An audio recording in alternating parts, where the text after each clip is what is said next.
दोस्तों, आज हम बात करेंगे मूलांक 3 के बारे में और उनके स्वास्थ्य संबंधी समस्याओं के बारे में कि उनके स्वास्थ्य संबंधी समस्याओं को कैसे योग द्वारा निवारण किया जा सकता है। मैं उनकी बात कर रहा हूँ जो लोग 3 तारीख, 12 तारीख, 21 तारीख और 30 तारीख किसी भी महीने में पैदा हुए हैं तो उनका मूलांक होता है 3। जैसा कि आप सब जानते हैं कि मूलांक 3 में जन्मे लोग बृहस्पति ग्रह से संचालित होते हैं, यानी कि इनकी लाइफ का ड्राइवर बृहस्पति होता है।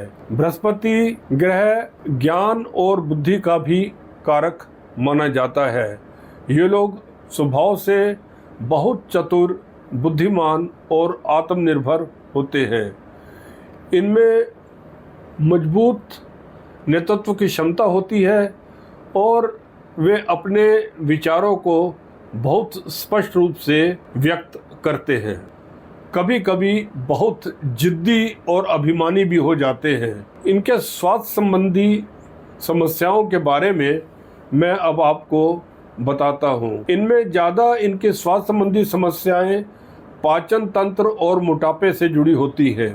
मोटापा, गैस्ट्रिक समस्याएं, पेट में भारीपन, लीवर की प्रॉब्लम्स, डायबिटीज का खतरा और मानसिक तनाव इन्हें रहता है। कौन कौन से योगासन करने चाहिए और कौन कौन से प्राणायाम करने चाहिए। योगासन में मैं कहूँगा सूर्य नमस्कार, अर्ध मत्स्येंद्र, धनुष आसन, पवन मुक्त आसन और मंडूक आसन उनके लिए बेहतर है। प्राणायाम में उनको 2 ही प्राणायाम करने चाहिए, अनुलोम विलोम और कपालभाति। अब मैं आपको ये योगासन करने का और प्राणायाम करने की क्रियाओं के बारे में विस्तार पूर्वक बताता हूँ।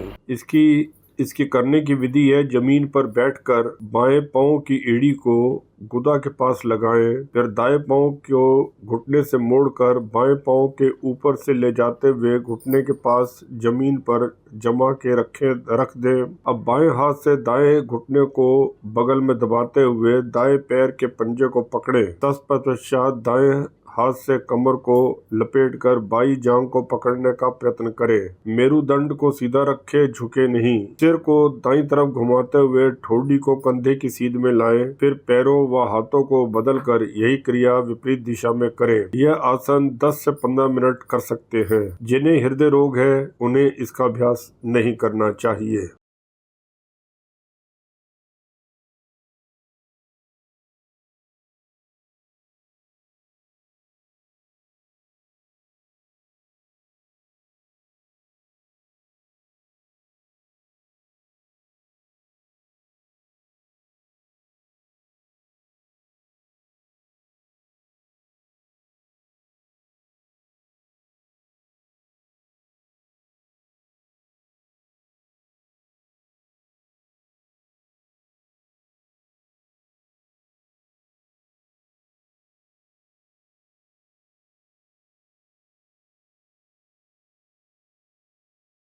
इस आसन के करने से मधुमेह के रोगियों को अधिक लाभ होता है, पाचन संबंधी रोगों का निवारण होता है, भूख खुलकर लगती है, वात रोग, कमर दर्द और मांसपेशियों की जकड़न दूर होती है, संपूर्ण शरीर में फैली हुई मस्तिष्क से संबंधित नाड़ियां शक्तिशाली और स्वस्थ बनती हैं।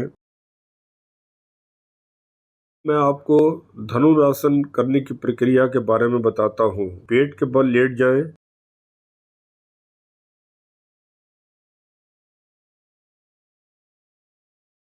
हाथ शरीर की बगल में और ठोड़ी जमीन पर रखें। अपने दोनों पैरों को घुटनों से मोड़ें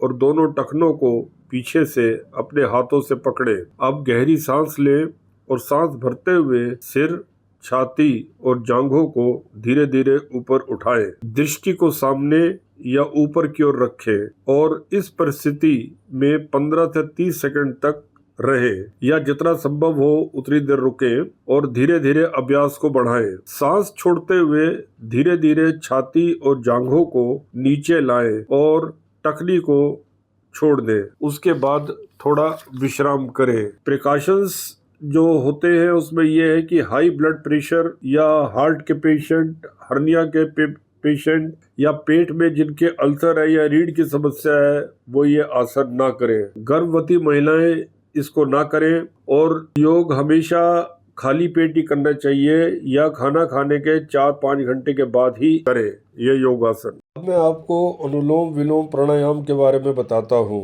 अनुलोम विलोम प्राणायाम करने के लिए सुखासन या पद्मासन में बैठकर बाएं नासिका से गहरा सांस भरें, फिर दाहिनी नासिका से सांस छोड़ दें, फिर दाहिनी नासिका से सांस भरें और बाएं नासिका से छोड़ दें। यही प्रक्रिया दोहराते रहें। बस ख्याल रहे कि आपको जिस नासिका से सांस को छोड़ना है उसी से भरना है। इस प्राणायाम को करने से लाभ ये आपको मानसिक शांति व एकाग्रता बढ़ाता है। कपालभाति करने की विधि है कि आप सुखासन या पद्मासन में बैठ जाएं, कमर को और गर्दन को सीधा रखें, नाक से गहरी सांस अंदर भरें और तेजी से सांस बाहर छोड़ें। सांस छोड़ते समय पेट को, मांसपेशियों को अंदर की ओर खींचें। नाक से सांस को झटके से बाहर छोड़ें। सांस अंदर लेना आपके अपने आप हो जाएगा, जोर नहीं लगाना पड़ेगा। यह प्रक्रिया 15 से 20 बार करें। इस प्राणायाम के लाभ हैं, ये आपकी पेट की चर्बी कम करता है, पाचन क्रिया को सुधारता है, फेफड़ों की क्षमता बढ़ाता है। लेकिन इस प्राणायाम को डायबिटीज़ और अस्थमा के ये डायबिटीज़ व अस्थमा के पेशेंट को भी के लिए भी लाभदायक है, त्वचा में चमक लाता है। डायबिटीज़ व अस्थमा के पेशेंट्स के लिए ये बहुत लाभदायक है और ये आपकी त्वचा को भी में भी चमक लाता है। ये आसन हार्ट पेशेंट, हर्निया के रोगी और गर्भवती महिलाएं ना करें। मुझे उम्मीद है कि आपको ये योगासन और प्राणायाम अच्छे से समझ आ गए होंगे और अगर आपको ये अच्छा लगे हैं तो ये एपिसोड आप लाइक करें, शेयर करें और सब्सक्राइब करें। धन्यवाद।